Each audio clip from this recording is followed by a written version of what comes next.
Right, Dakota, thanks. And Erie skies look a lot more gray today as the region deals with poor air quality index due to those wildfires in Canada. Yeah, we've been talking about this. The smoke from those fires currently blowing across the Great Lakes region.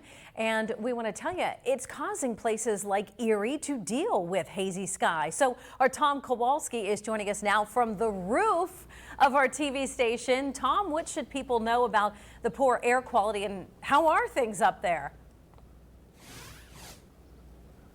Well, Mike and Eva, as you can see from the sky behind me, that is not quite clouds or fog. That is indeed smoke from the wildfires. That is what we've been breathing in all day. And while people should be fine, the average person should be fine going about their day-to-day activities, for those with medical conditions that affect their breathing, they should be on high alert.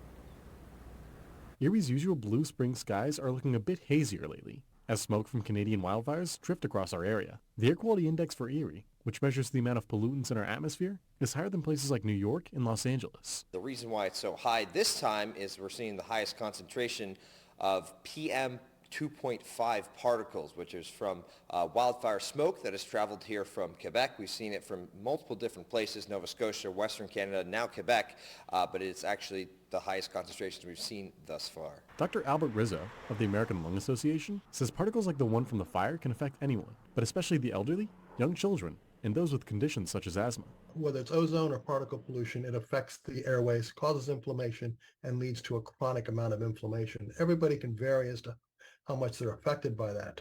So the idea is to try to minimize the exposure as much as possible. So when you have an incident like the wildfires, you want to try and stay indoors. Like I said, be aware of the air quality index and time your events throughout the day so that you may be doing things earlier in the day rather than later, because later, especially with the heat, the ozone will also go up. And Jenny Tompkins of the environmental advocacy group Penn Future says these fires can affect wildlife as well. While wildfires have a huge impact on the ecosystems and the animals that live in those forests, of course, who are going to be damaged by fires, we need to think also about the aquatic and the water-based ecosystems that are going to be right nearby too.